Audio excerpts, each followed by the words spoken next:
If you're looking for proven ways to take your fundraising results to the next level, you're in the right place.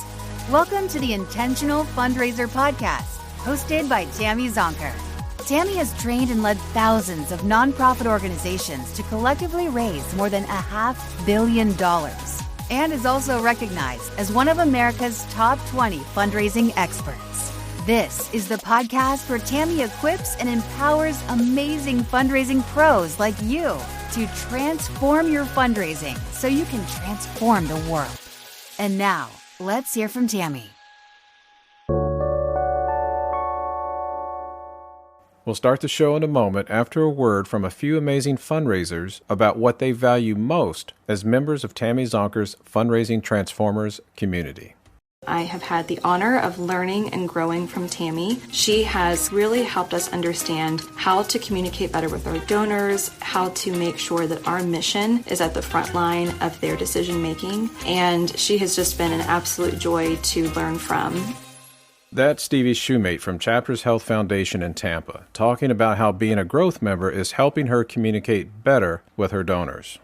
When you join Tammy's Fundraising Transformers community as a growth member, you get live training and coaching with Tammy twice each month. You can get your burning questions answered during her live Ask Me Anything sessions. You get to join in Tammy's live weekly hot topic discussions. You can engage with other fundraising pros like you in her private and safe online community. And you get 24/7 access to her growing library of on-demand fundraising training videos and tools.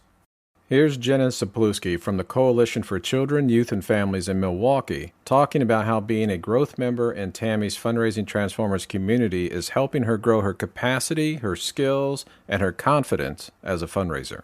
It's been so helpful for me to grow my capacity and my skills. I feel more confident knowing that I have Tammy and the Fundraising Transformers group for support. I've reached out to Tammy and the group on several occasions, whether it be just some wording for an email to say, hey, can somebody give me just a little bit of feedback on this? I'd love your thoughts before I send this out for an initiative. We'll hear more later in the show about why Jenna values having access to Tammy's members-only on-demand training library. To learn more about the Fundraising Transformers community, visit fundraisingtransformed.com/growth. Welcome to the Intentional Fundraiser Podcast. Today we have the remarkable Harvey McKinnon joining us. Harvey is president of Harvey McKinnon and Associates, a full-service fundraising agency based in Vancouver, working with nonprofit organizations everywhere to help raise more money, improve donor retention, and increase long-term donor value. Harvey has a real passion for activism, fundraising, and public speaking. He has keynoted conferences from Australia to Norway and is an award-winning documentary film producer. He's a prolific author. He's written The Power of Giving, How Giving Back Enriches Us All, which was the very first book I ever read of yours, Harvey, in an airport when a flight was canceled. The next book that I want to share is Hidden Gold, How Monthly Giving Will Build Donor Loyalty, Boost Your Organization's Income, and Increase Financial Stability. And Harvey wrote that book 23 years ago, long before monthly giving was really on most of our radar. He wrote the 11 Questions Every Donor Asks and the Answers Every Donor Craves, which we're going to unpack a little bit today. And most recently, published in March of 2020, right when the pandemic hit, really, he wrote How to Create Lifelong Donors Through Monthly Giving. And it's a really brilliant guide to creating and implementing a monthly giving program, the strategies, the segmentations, the logic, and it also has an amazing section on how to sell the idea of investing in monthly giving to your executive leadership team and your board. So, gosh, Harvey, what do you do in your spare time? I think I read books, a lot of them. And a lot of them, no doubt. All right. So, Harvey, welcome to the Intentional Fundraiser Podcast. Thanks so much for being here. I want to start by talking about your classic book, the 11 questions every donor asks, the answers that all donors crave. Now, I have seen far too often that fundraisers tend to focus primarily on how to get their brand pitch right, or how to tell the right story, or how to ask for the right amount. And while those things are really important and necessary, sometimes, too often, we really neglect to understand our donors and their concerns, their points of view and perspectives. And we neglect their unspoken questions. That's why I've always loved this book. And while it was first published in 2013, it really remains as true and relevant now as it was then. Harvey, you wrote in the introduction, to succeed at fundraising, it's essential to know the questions that are on your donor's mind. And the better you are at answering those questions, the more money you're certain to raise. So tell us a little bit about your inspiration for writing this book and the process. Sure. Well, that sounds like a great line out of the book. I should reread it. I guess somewhere along the line, I was talking to a publisher at Emerson Church, Jerry, who has published a lot of the best fundraising books. And we were bantering about different things. And I think he actually suggested this. And I thought, great idea, because I've always felt that questions are key to success in life in all aspects. And so I spent probably 2 months listing every possible question I could think of, reached out to a bunch of friends, said, what questions do you think are important? And then I kind of cut out the duplicates because so many of them were similar, but I had over 200 questions and I narrowed it down to 11. I was trying to get it to 10, but I couldn't. So I felt like there really were 11 questions. And so then I just essentially started collecting stories, because I think great fundraising, great education is storytelling based. And so I would just slot the stories into the file and then just spent maybe working full time, but spending spare time writing it over about a year and a half. Yeah, incredible. The subtitle of the book says, quote, how you can inspire someone to give generously, end quote. And I think sometimes our profession gets described with phrases like we're begging for money, or hitting people up, or guilting people into giving. And I think that those phrases obviously are the complete opposite of inspiring someone to give. What have you seen in your career, both as a frontline fundraiser and as president of Harvey McKinnon and Associates, around how to inspire people to give? Well, our mutual friend, Ken Burnett, the godfather, as you call him, of fundraising, I think great godfather is more appropriate. But he had a great line many years ago, which was, we're not in any business other than the inspiration business. And I think that's true, because if you've ever been approached by anybody who's trying to start something or raise money for a cause, if they are lifeless and they just don't have energy, you're not going to buy into it. Where I've seen people who are just so passionate about cause, it's contagious. It's inspiring. So I've always found that makes a difference. People want to be inspired. Our lives, for most people, are hard. Even if we're wealthy Westerners, there's lots of trauma and lots of sadness, and you watch the news and it's not all that great. So when you can touch people's heart by giving them some inspiration, they want to be part of that. So when you save, an area of rainforest or old growth forest, that's going to be around for future generations, hundreds of years into the future, and protect all the animals in there. That's inspirational. And it's the same thing. You find a cure for a rare cancer or a rare trait disease, and that's going to affect thousands of people around the world, and you're part of that. That's pretty inspiring as well. Yeah, and I think that your book, and really, as long as I've known you, your philosophy is kind of at that intersection of great storytelling and genuinely being curious and asking questions. And from my view, that's really one of your brilliant traits, is having donors, not only us being curious about them and their passions and their values and what they might want to support, how they might want to change the world or make a difference, but also piquing their curiosity about our work, right? And developing that passion and that inspiration. And part of the way that we do that is by removing barriers, right? As humans, we're kind of hardwired for a negative bias. And I feel like your 11 questions help remove the barriers by us proactively addressing the questions. So how about we just kind of jump into the questions? Sure. Yeah. So and I like the way you phrase that, because when I'm doing presentations on this for teaching, I always talk about removing the barriers, because if you can answer all these questions in advance, or some of them in advance, in either material you send them on their website, every one that's removed is potentially removing a barrier. Mm-hmm. Yeah. And you make a great point too. We need to look at how to remove those barriers in every communication channel, whether that's face-to-face, via the website, print materials, video. Yeah. Yeah. All right. So the first question, let's kind of walk through the questions, and I'll ask you to speak to each question and share a little bit about why you feel that that's important and how you narrowed it from over 200 questions down to these 11. I mean, I did not realize that. So the first question is, why me? Why are you coming to me as a potential supporter?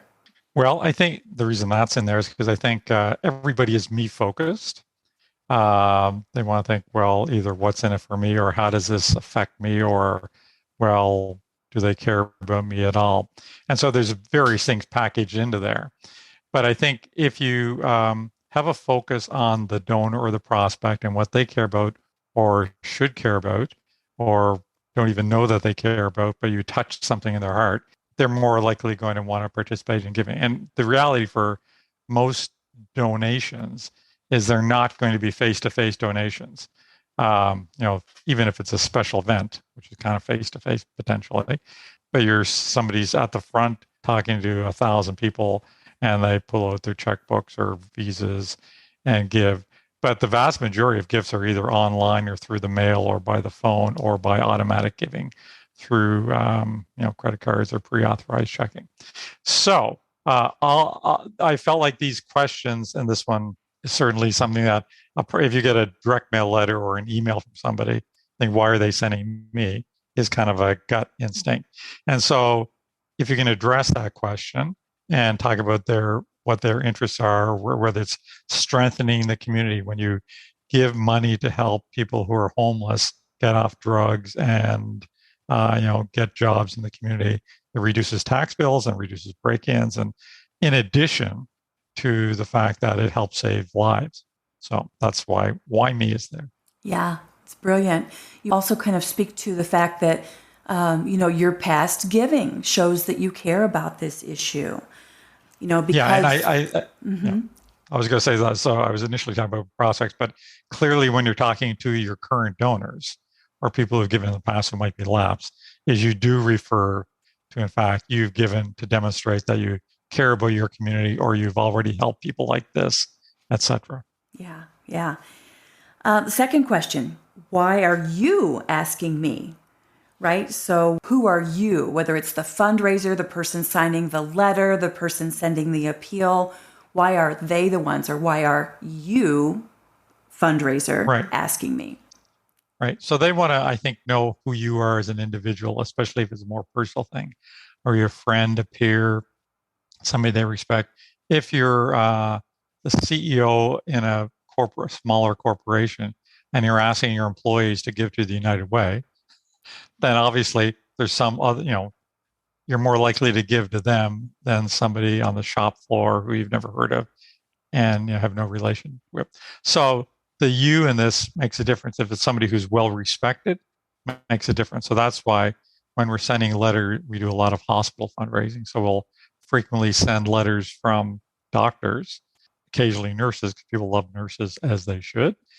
And occasionally we'll send letters from, frequently, especially kids' hospitals, from the parents saying, my child came into this hospital, they saved their life. So that's why they are writing to them.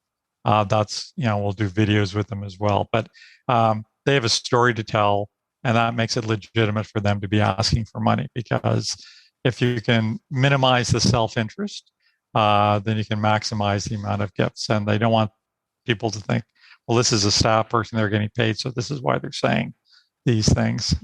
So it's finding that person, often in correspondence, and it can be email as well, or in video, that has very little self-interest in doing this, other than they've been moved emotionally and they're trustworthy. And the trustworthiness. Trust is all through all these 11 questions. So. Absolutely. The credibility, the respectability. And I think it really points to the fact that it's important to really, again, look through the donor's eyes and determine who is the best person to make this ask, whether it's in a multi-channel campaign or face-to-face in a major gifts program. And I think that really is a nod to the power of peer-to-peer fundraising as well. Yeah. We always try to, and like the great thing about any kind of direct marketing, digital or print, is that you can test all these things. But in every decent sized file, like we've got 100,000 donors, some people will respond to person A and other people will respond to person B.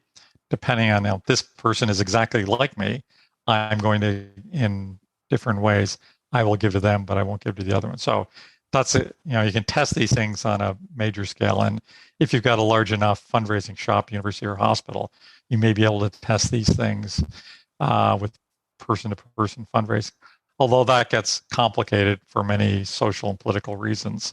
But I'll just leave that one there. Talk to us a little bit about A/B testing with a donor file, say in a multi-channel, direct mail, email kind of campaign effort.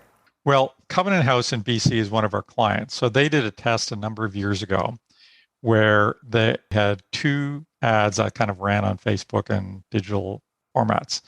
And the image was the same. The copy was exactly the same. The headline was the same. The ask was the same. Every word and the image was the same, except for where it says donate, the button, there's a different color. And one was kind of orangey and the other was red. And red got 100% more click-throughs and 50% more donations. So when you do tests like this, and it's way easier to do in digital because the time is so short to find out, then you can roll out what works. We've done bazillions of other tests, but another related test to Covenant House is a number of years ago, they got 8,000 new direct mail donors. They called half them, volunteers called to thank them. And the other 4,000 didn't get that call immediately after their gift. The people who got the call, just thanking them but not asking for a donation, gave hundreds of thousands more money in the next year.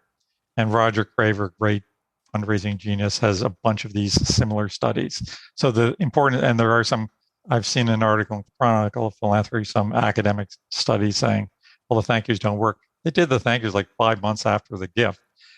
So it's the immediacy of making that thank you, whether it's a card or a phone call, makes a huge difference. Absolutely.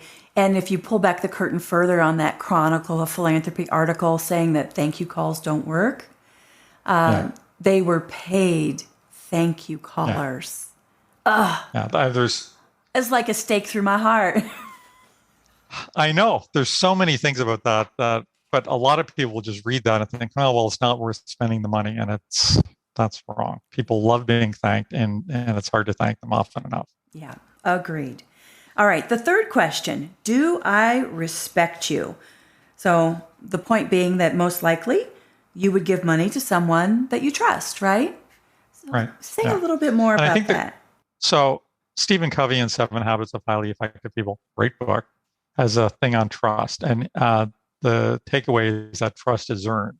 So my gut instinct is always to basically trust pretty much everybody and give them the benefit of the doubt. And sometimes I've been burned. The odd time burned badly, but I feel it's a better way to go through life. And I've been lucky that almost all the experiences have been great. But say you have a new employee and you think they're a great person. The thing is they have to demonstrate that they can in fact do the job and do the job well. And as they prove that over and over again, then you give them more responsibilities. And eventually, as I feel like I've done with every person I work with, they're so great that I let them make decisions. And they're almost always great decisions and frequently better decisions than I would make. But they earn the trust over time. And I think it's the same thing with people who are fundraisers, when you first meet, say, a major donor, they're not going to give you $10 million. But if you build a relationship and they think, okay, this is a person of integrity, they really know what they're talking about, they're as passionate about this cause as I am, they start investing in you as well as the organization. So I think trust is absolutely key, and you build trust through being having integrity. Yeah. And demonstrating and listening to them as well. That builds trust because they think this is a person who hears what I'm saying. Yeah, they care about me beyond just the gift I may potentially give or what I have given. Yeah. I think one of the challenges we face in our sector around building trust is the fact that we have such a high rate of turnover in our organizations. I think the most recent data says the average tenure is 16 months. Yeah.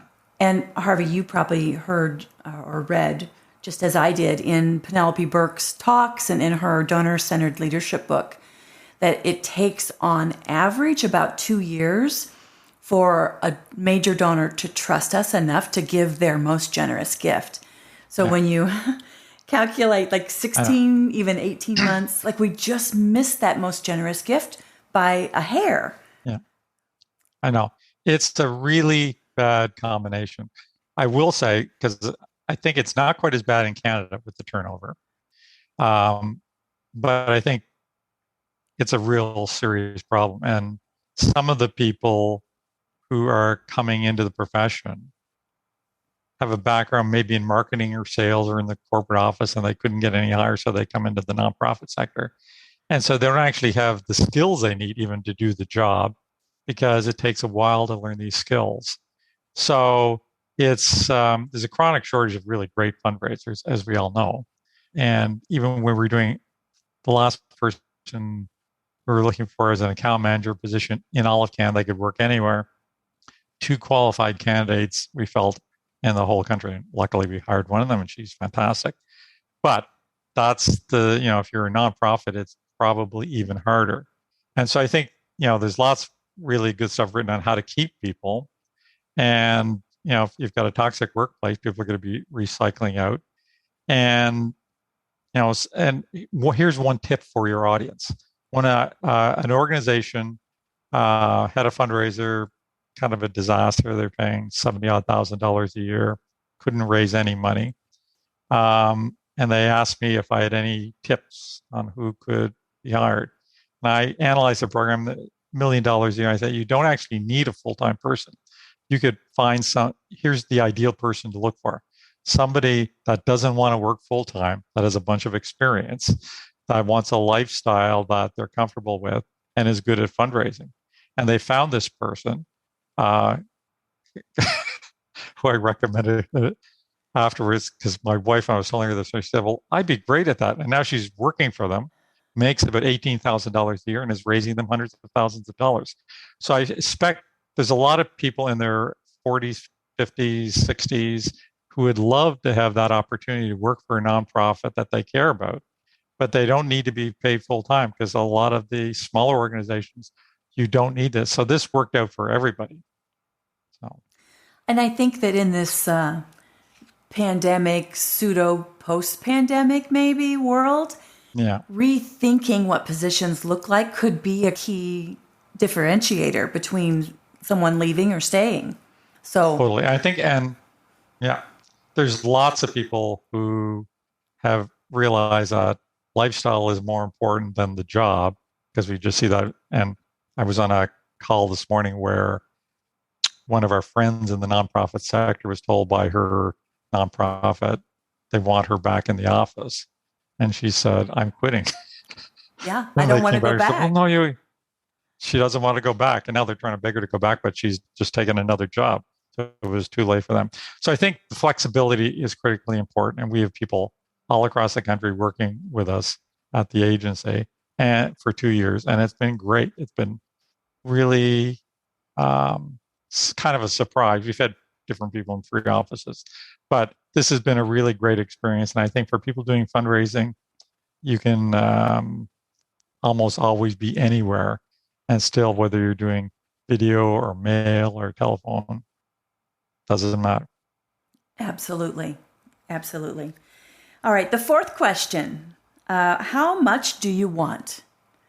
Right? That's on every donor's mind as we engage them. They see the ask is coming. Yeah. How much do you want? So you write that donors typically don't want to give too much or too little. So this is the most difficult question because there's no right answer to this. It's art and science. And the more experience a fundraiser has, the better off they will be coming close to what this is. So I think the thing is to slightly aim high. You might be surprised. So in the book, I tell the story about this friend, Lynn Gran, who was working for Nature Conservancy, and she went into an office with their CEO, and they're thinking, well, we're going to ask for $250,000. Let's be brave and ask for $500,000. They go in. The person said almost instantly, well, sure, no problem. I could have given you much more money if you needed it. So they didn't leave ecstatic. They got double what they thought for months they would get. They were disappointed because they feel like they left $500,000 on the table. So I cannot give people, I think, the kind of tips they need because you have to evaluate every single situation. But I'd say, probably aim high is a better thing. The better research you do, will help. I was doing an audit for environmental DC-based environmental group 20 years ago. But $1 million a year, somebody gave them $75,000 a year. They thought, this person loves us, our best donor. And I did research on this person, and he gave $4 million over here, endowed a chair for $10 million. This was kind of chump change. It's like you and me giving $100. Yeah, we kind of like them, but we're not deeply committed. And yet this was 7.5% of their budget, and they really counted on it every year. So I think doing research is absolutely critically important to know people's giving capacity. Talking to in a kind of a nice way without trying to invade their privacy with their friends is a good idea. But in capital campaign, you said, like, who else could help and what do you think the market would like? So there's all sorts of good books and research on how to do this better. But again, I think it really comes down to, who knows? Who knows? You might have a better, Yeah, I agree with you. I think that the more research we can do ahead of time, like what else do they support and at what level, is incredibly important. But also testing, not testing gift amounts per se, but testing impact. So in the cultivation process with a major donor, identifying like, okay, this program would be able to do X, impact X. Yeah. And that would be about X amount of money per childhood center, neighborhood center, or per high school turnaround, or, per clinician based in these communities. And we have 13 of these communities. So we begin talking about the impact, the investment it takes to, for item A, and then talk about the greater need and see how they respond. Literally, when we were cultivating a $27.1 million gift from General Motors while they were in bankruptcy in the city of Detroit, we were talking about at the United Way these high school turnarounds where we were going to really take graduation rates from less than 40% to 80% or greater, and how we had these small pockets of pilots that were being successful. And point blank, the General Motors North American president said, well, what would it cost to turn around 5 schools? It's like, okay, ding, ding. Like, that's kind of the ballpark that they're thinking about, right? So again, just like we test in direct mail, orange button, red button, in individual donor conversations for these major gifts, I think you can test impact and talk about the investment that would be required and see how they respond. Yeah, well, this is one of my all-time favorite stories in fundraising, which is why everybody should hire you, because it was like just a brilliant, brilliant story. So, and I think when people know their numbers going in like you did, that's critically important, because the numeracy skills among fundraisers are not what they should be. And people like specificity. So, which I think is probably down the question list, but I'll just talk about it briefly now, is that when you can say $1,500 will do this, that makes a difference. And here's an aside specificity question. So related to some of these things, building trust. So one of our clients, a small cancer center off in Eastern Canada, when COVID first happened, they were calling their donors to see how they were feeling and how they were doing. And this is just like a courtesy call. There was no ask, but they cared about their donors. And like a community of 400,000 people. They talked to this one donor and how are you doing? And the donor said, oh, pretty good. We're worried about COVID, blah, blah, blah. And the donor said, how are you doing? And the woman on our client said, well, we're all doing great here. Nobody's got COVID, but we're a little worried about our capital campaign because we're, with COVID, nobody knew really what was happening then. We think we might not make it. And he said, well, how much are you short? And they said, well, we're $1 million short. He says, well, I can do that. This was $100 donor. Oh my gosh. And he went from $100 to $1 million because they demonstrated they care about them. So they had built the trust, asking questions. And back to this particular question, asking for advice of the donors, that builds trust. And you also find out what they care about. And there's nothing better than asking them for advice to build up to that transformational gift.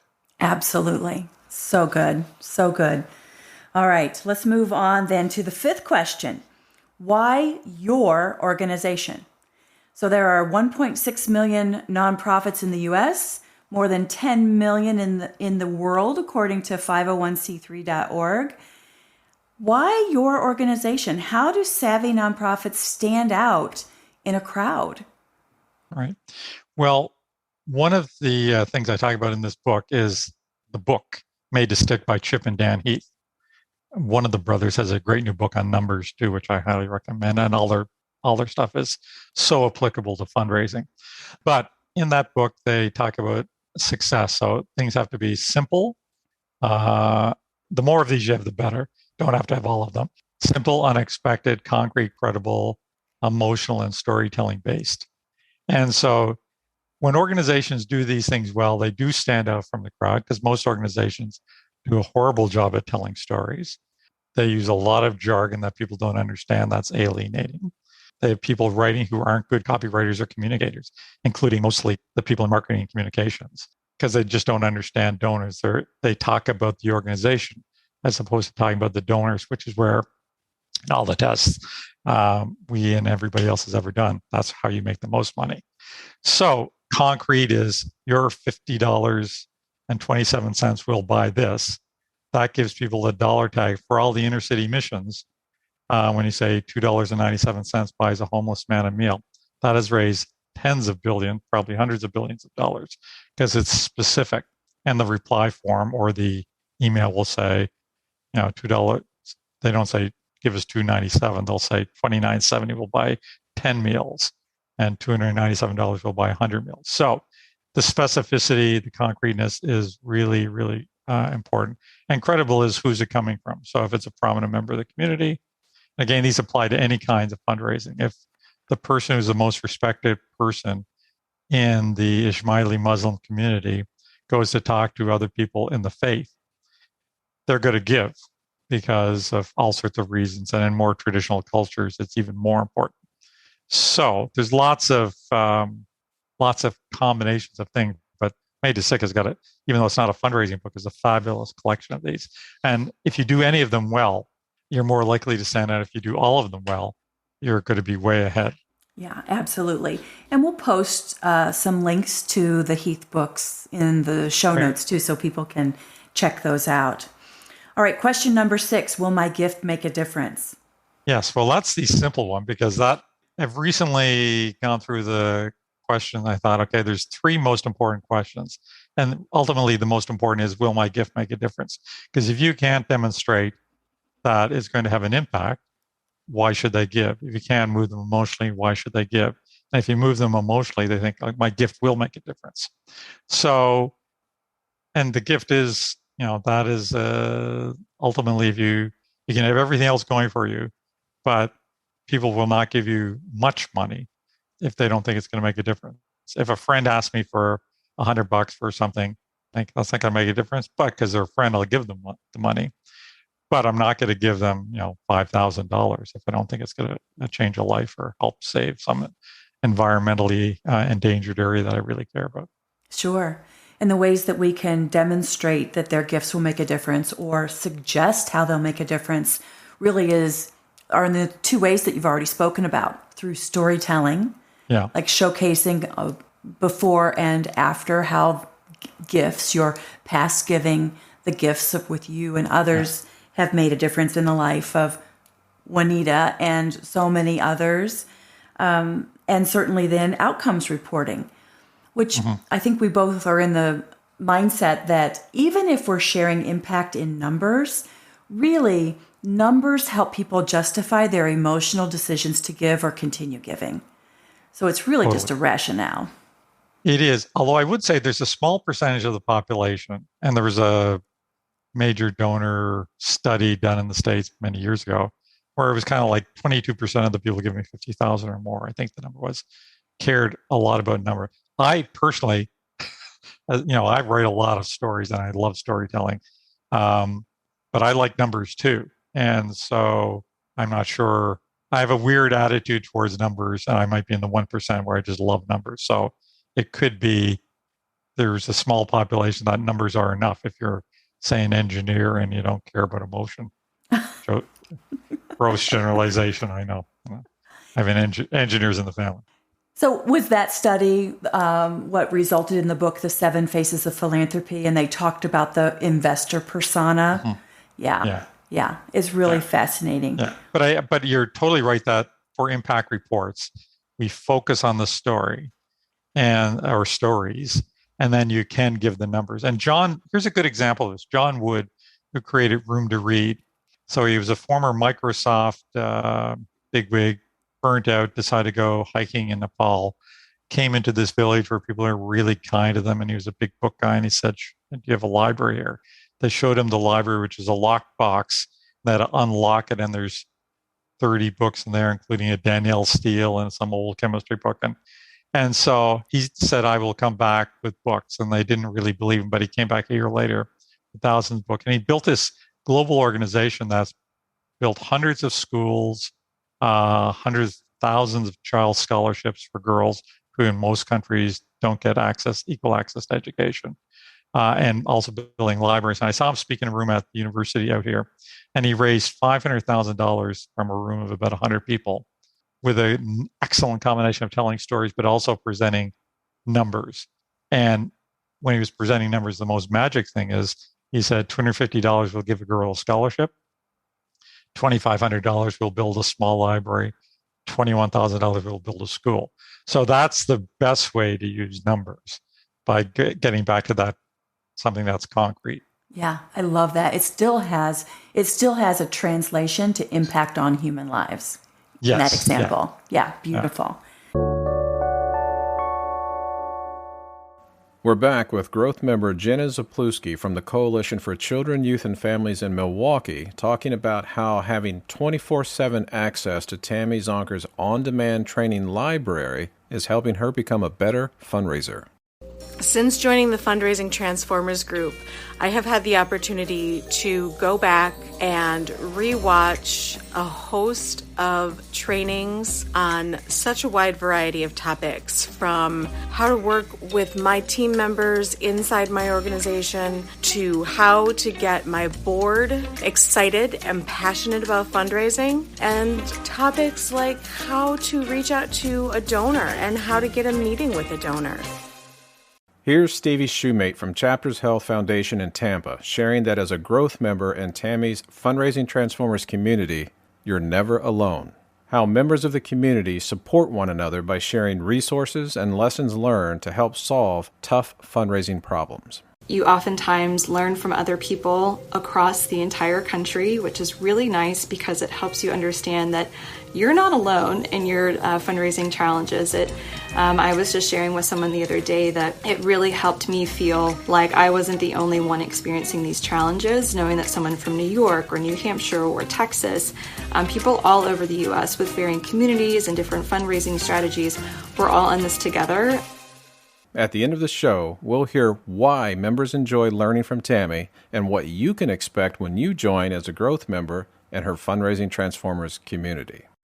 To learn more about the Fundraising Transformers community, visit fundraisingtransformed.com/growth. Okay, question number 7. Is there an urgent reason to give? And especially, I think, during these turbulent times, right? We're into year 2 on a pandemic. There's a horrible war between Ukraine and Russia. We've got an environmental crisis. It's Russia invaded Ukraine. Thank you. Which is, and Ukraine is like really putting up an inspiring fight. Yeah, that is totally inspiring. Yeah. I'm actually out there raising a bunch of money for that as a volunteer. Awesome. Really awesome. I had the, as a side note, opportunity to go to Ukraine twice. And it really was a beautiful country filled with really amazing, caring people. Yeah. So it's heartbreaking and infuriating. Yeah. So urgency. Urgency. Talk about urgency. Okay. So out of the 11 questions, I'd say this is number 2 or 3. Well, I'll get to the one that's in competition. But in my experience, my first fundraising was working at Oxfam, the International Development Agency. And our greatest growth by far was during emergencies. So we went from something like 2 million to 15 million income in 6 weeks during the Ethiopia crisis of 1984. Every time there was an emergency, people are motivated. The hundreds of millions of dollars have been donated to Ukraine, and Amnesty International, which is one of our clients, has raised so much money for Ukraine, they're not asking for any more because they can't really do it. And Doctors Without Borders and other groups, Oxfam, did the same thing during the tsunamis in Southeast Asia. So people are motivated by urgency. It's in the media. It's always emotional stories, and the powerful ones are personally based stories. So not every organization is going to have these crises, but there are other ways to convey emergency that work incredibly well. We've got a deadline. By Monday at midnight, we need to raise this amount of money. We've got a target, $150,000. We're only $17,000 short. If you can make another donation, we'll reach this target and be able to accomplish this.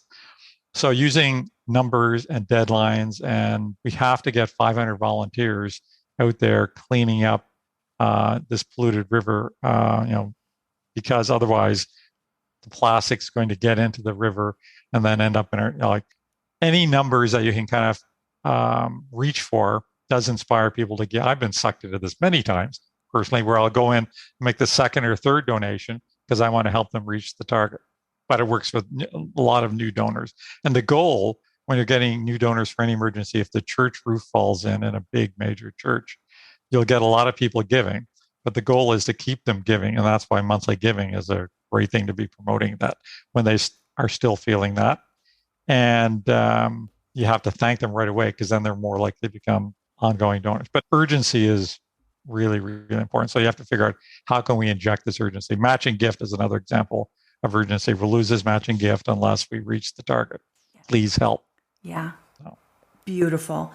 And again, just to say, you mentioned monthly giving, and what I have seen, your book on how to create lifelong donors through monthly giving really is, in my opinion, the Bible, or whatever religion du jour, like your faith belief, like it is the go-to document on how to develop and scale a monthly giving program. So even if you have one that is either limping along or doing well, I feel like this book can take a good monthly giving program to a great monthly giving program.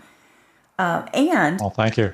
Yes. And creating a sense of urgency. I did a test about 2 years ago, and I became a monthly giver to 10 different programs.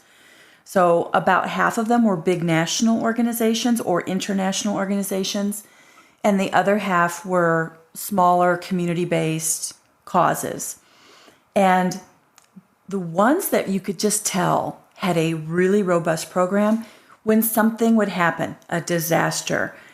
One of them was an animal humane society.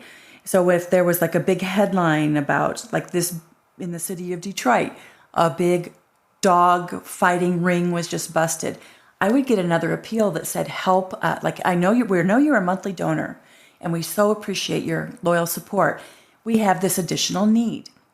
Would you consider, because of this event, this, again, tornado, flood, whatever, would you consider making an additional one-time gift or increasing your monthly gift to, this higher amount? So I think that's also a way to leverage urgency. And, again, I can't recommend this book enough. I'm holding the book up. Harvey can see me holding the book up. No one else can. But I obviously have all your books. Most of them are full of Post-it notes and dog-eared. So urgency, number 2 or 3 in terms of importance. You heard it from the authority. All right. So number 8, is it easy to give? Right. So this is the competitor for second place. If it's not easy, people don't give. So a story I tell in the book, which is true, is back in 1980, 81, I had no income to speak of, just finally got a job at a university. And but I got a direct mail from Amnesty International, so I wrote them a $25 check and put it on my counter. They did not have a reply, postage paid on it. So I had to go stand in line at the post office, buy a stamp, and then mail it. But it sat there for about 3 weeks because I was a busy guy and I didn't get to the post office. And after 3 weeks, I thought, you know what? I'm overdrawn in my bank account. I'll send them some money later on. Later on turned out to be almost 30 years because I, gave money to lots of other groups and kind of, even though I've always really loved Amnesty, and as it turns out, we've been working for them now for 15 years. So I did eventually start giving them money, but because they didn't make it easy for me to give by putting that return stamp on, I didn't give. I almost certainly would have been a monthly donor to them at the time. So they lost, Oxfam, who I'd been a monthly donor to for 42 years now, as I collected close to $20,000 so far, assuming if I live as long as as I should, based on genetics and healthy lifestyle, they'll get probably another $20,000. But Amnesty could have had exactly the same, but they didn't make it convenient. So I've been to events where they're collecting money. They don't have credit cards. People don't carry much cash. So they give, a few years ago when people carried any cash, they give like the $20 in the pocket as opposed to writing the check for $250 or making the $500 credit card gift. So convenience is critically important. There's a kind of an arc that I think people go to when I've been in events where by the time they got to me to collect my donation, I thought you get that highly emotional pitch. I'm going to give like $1,000. And then as they take 7 minutes to get to you, I think, well, maybe I'll give them 150 because, this ease of giving is really important. Again, just back to monthly giving. You don't have to ask everybody to give every month if they're on an automatic credit card program. They just give, and even if they get bored with you or their interests change, people tend not to drop off these programs. We see 8% attrition for some of our clients. Yeah, I think I read that the average duration of a monthly giver is like 7 years, something like that. Yeah, but it can be higher. But part of the core thing is how people are recruited. So if it's a face-to-face person, they're not as loyal. If people join up for higher amounts than they can actually afford, they tend to drop off sooner. But if they're often a digital donor or mail donor or phoning the digital or mail donors, they stay on for a really long time. And for some of our clients, it's definitely longer than that. Yeah, really good. Question number 9, how will I be treated? Mm-hmm. Well, the good thing is that if you treat your donors well, which means, the impact report telling them how their money was spent, warm thank yous, if appropriate and when appropriate, asking them for advice, that shows you care about them. And because, you've probably given them money to an organization where you have not been thanked. And I had one day, actually, I have to write this into a blog somewhere, where I got 3 thank yous. One where I volunteered for this small organization to give them a bunch of advice. So I spent about an hour and a half on the phone with them. And about a week later, I got a thank you, which is pretty easy, which is a one-liner. Dear Howard, thanks so much for taking some time with us. And I burst out loud laughing because I thought that's pretty funny. And I didn't mind, but I'm thinking some people would really be offended by that. Like I thought that's hilarious. I had given money, like $500 to an organization, and I got a letter. I got a letter literally in January. Thanks for your donation last March. We've been too busy to thank you, kind of thing. And so there's another ridiculous one. But I'm an insider, and I find these things more funny or illuminating. But I know some donors are understandably really sensitive. People make a lot of gifts. I want to see how they're going to treat me. One of our hospital clients had somebody make a $10,000 donation. They had a great internal policy, which was whoever's in the office, the highest ranking person on the staff, will call them immediately if there's a gift over X dollars. And so everybody was out for some conference. The person who was the database person, basically all day long inputting donation information, called because she followed the rules, which are great rules, and was a little nervous because she wasn't normally doing this. And the donor said to her, well, thanks so much for your call. You're the first person who called me. I sent 5 $10,000 donations out, and I decided whoever thanked me first was going to get $122,000 of securities. Wow. So this stuff, I know, it makes a difference. So, treat your donors like you would want to be treated, probably even better if you can possibly do that. And organizations that do take time, it makes a difference. We give it to a Shakespeare Bard on the Beach, brilliant company here. We got sucked into giving him $1,000 for the benefactor status like 12 years ago. But I'm pretty sure that the personal handwritten note, thanks Harvey and Marcia for your lovely gift, Christopher Gay's artistic director, like it takes him 30 seconds to do this. I'm sure that's why we gave all through COVID, because, we got that emotional connection because they know who we are and they care. And doing this for donors is the right thing in addition to the smart thing. Yes. And I have seen a trend emerging, and I'm certainly recommending it with my clients now.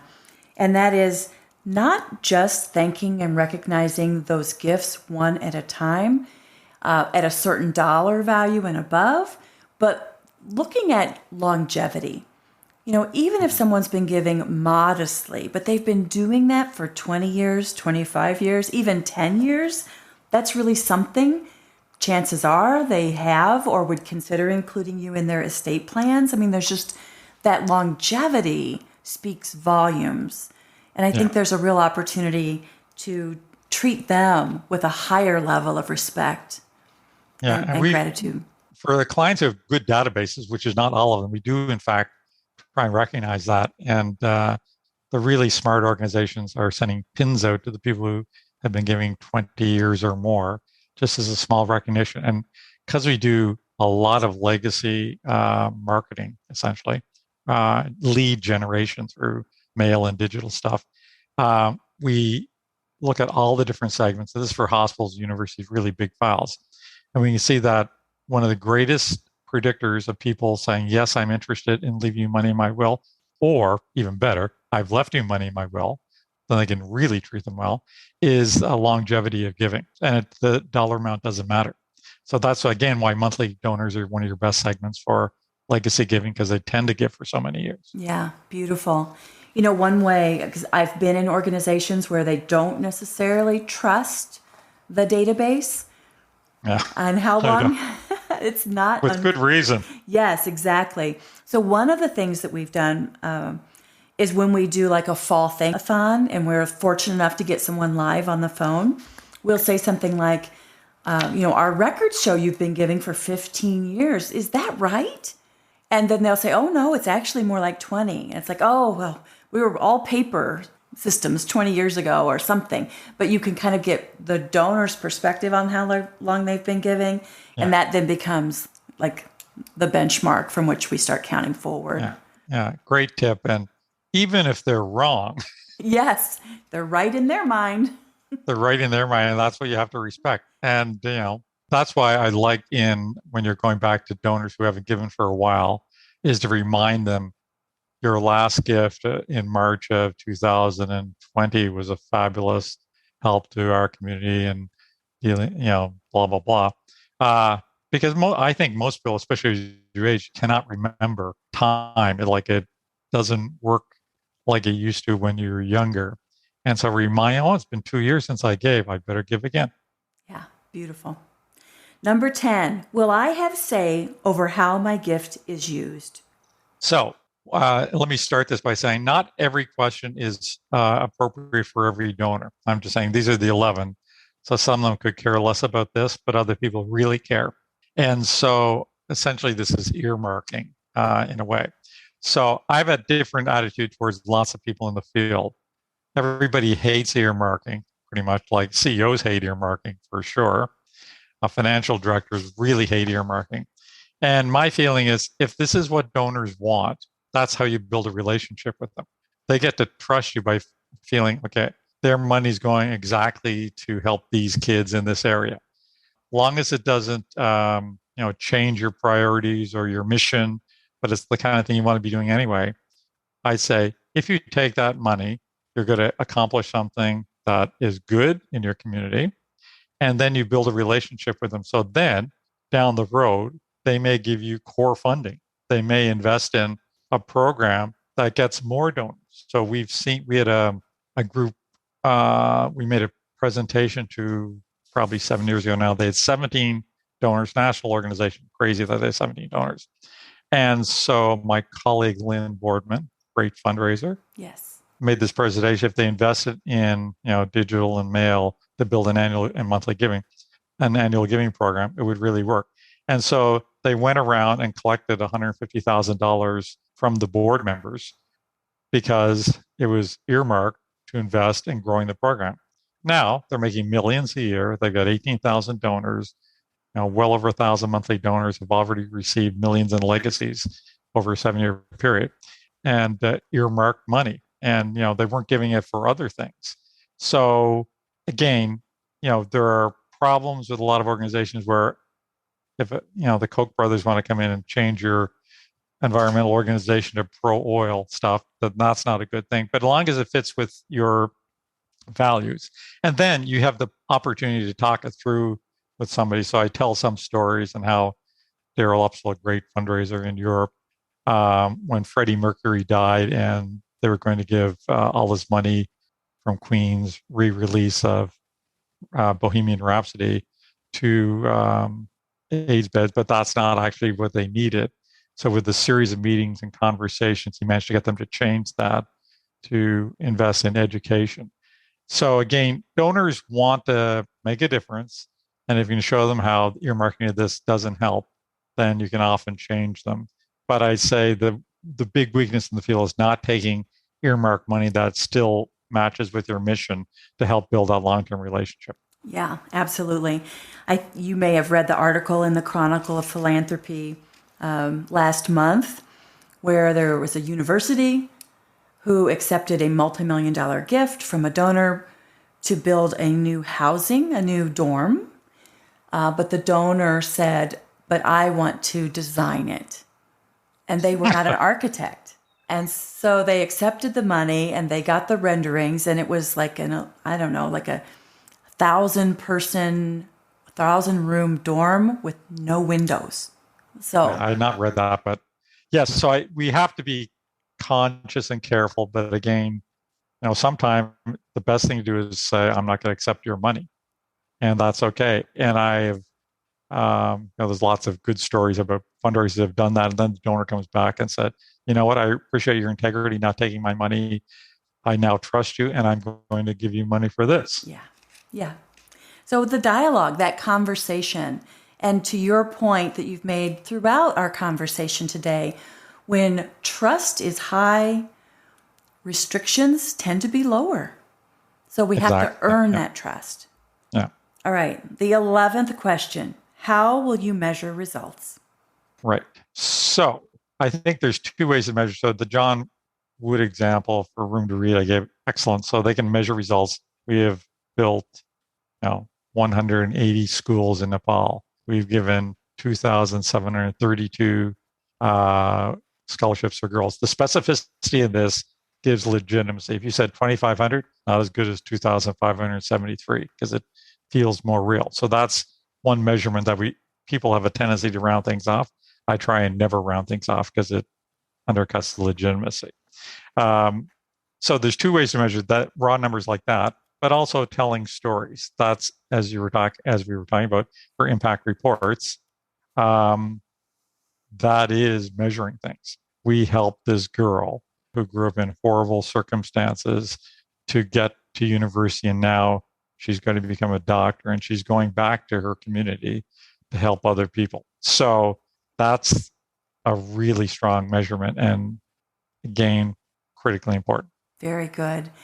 11 really powerful questions that every donor asks and crave the answers to. I love it. So thank you, Harvey. At the end of each episode, I like to ask a few rapid fire, insightful questions to provide a little more value even to our listeners. So are you ready? Sure. Okay. So first question, what's the best fundraising advice you've ever received? Ask for advice, then ask for money. Awesome. What book do you recommend to our audience and why? And it's okay if it's your book. Well, here's the thing. I do recommend my books, but I also give all the royalties away to charities. So I feel like I can not trying to sell them. But I think I was going to say Made to Stick, I think from the Heath brothers, because I think it's the kind of thing that it's so well written, so storytelling based, and also based on research that I think it would be really useful.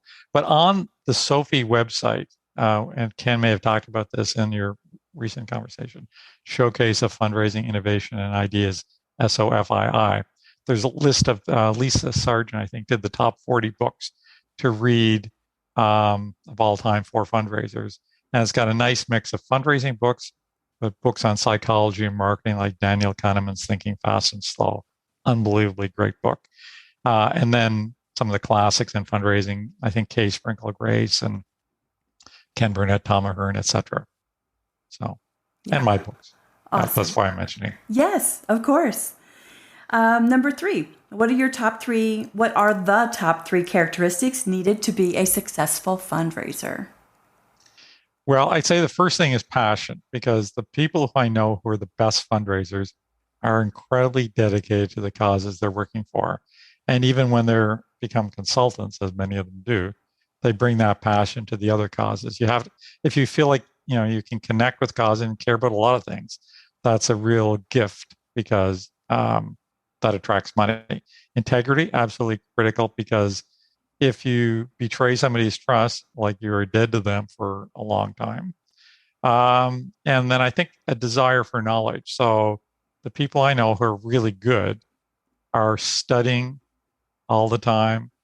They're like you and I know lots. I'm constantly picking up new books, trying to get new ideas, going to webinars, etc. And I know a lot of these things, but I learn something every time. It reminds me of some things I've forgotten. And sometimes I just get new ideas that are not actually what they're saying, but it makes me think of something else. And so I think the self-education for fundraisers should be a top priority, because there's a lot of people who spent, thousands of hours creating these books that only take you 3 hours to read. And you can glean so much knowledge and know so much about testing and make decisions because of other people who've gone ahead of you doing testing on things. Absolutely. So, Harvey, what's your favorite fundraising tool or application? Well, I thought I think it's probably direct mail, because I came into the profession where that was the thing that really built programs. We do a lot of digital and other things, but we found that mail still makes more money than digital. You tend to access people who, when they convert to monthly giving, stay forever because of who they are. But also we've got like a food bank client where they make $1 million a year from the digital in a small community. But 80% of it comes from the direct mail donors who get the letter, then go online to make a donation. And obviously that's increasing a lot, and we're promoting that because, again, ease of giving. You don't have to go get that stamp or even go to the corner. Or, when COVID's rampant, some people were staying inside, so going to the computer made totally sense. So, but I still love it. It's the combination of the testing and the copywriting and the numbers, and walking into an office and seeing bags of mail and knowing there's money in every one of them. I still find it exciting. Mm-hmm. That never gets old. No. At the risk of getting you in hot water, what's your favorite fundraising conference and why? Well, I think it's probably the International Fundraising Conference that happens in Europe. I've not been for a few years, and nobody has been. Partly because there's people from all over the world. So you're meeting people from Africa, Latin America, Asia, and a lot of your super smart Europeans who have become friends. But I've developed friends over there.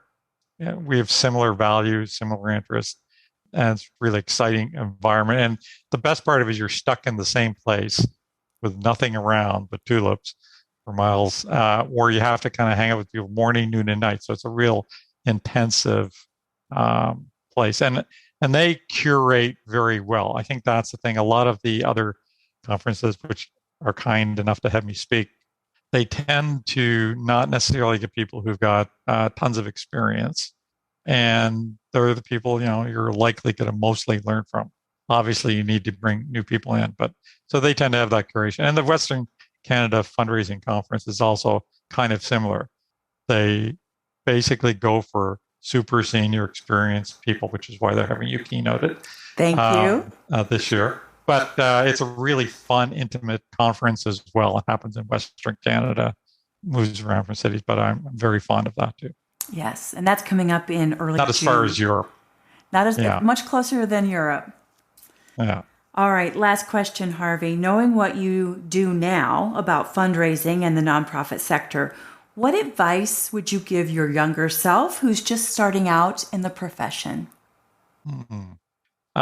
Well, probably I could think of many things, but I'll say lead a more balanced life. I was like the 100-hour a week person, which wasn't great for me or my relationship at the time, and I was just too young and naive and just passionate. So it's finding that fine balance. I think that would probably be the most. And, be careful who you work with, because I think in every area of the world, there are people who are unhealthy or potentially even toxic. And that can be really bad for you. So if you find yourself in, that may be one of the reasons why people are moving so quickly in the fundraising profession. But I think my tolerance for, if people are victims of racism or sexism or all these other things, I don't think people should tolerate it. And 30, 40 years ago, people were more tolerant than they are now. And I think the minimizing acceptability of that is a really good thing. Mm-hmm. Absolutely. Well, Harvey, what are you up to next? Well, I've got 3 other book projects. One of them pretty close to being done. And, but I love what I do. So I plan to keep working, and I've got just a great team to work with and great clients. So I will continue to do this until I drop. I go to more concerts. I can't wait for. I don't think COVID's going to possibly be ever over in my lifetime. But one of my passions is the arts and theater and comedy and music and everything. And I'm really hoping to get back into that. Yeah, absolutely. We all look forward to that. Well, Harvey, thank you. As always, Thanks, you Tammy. delight, you inspire. Yeah, our pleasure to have you. So that's a wrap for this episode of the Intentional Fundraiser Podcast. Until next time, keep on transforming your fundraising and transforming the world. Bye for now. We're back for a final word about Tammy Zonker's training style and what you can expect when you join as a growth member in her Fundraising Transformers community. Here's growth member Jenna Sapluski from the Coalition for Children, Youth, and Families in Milwaukee.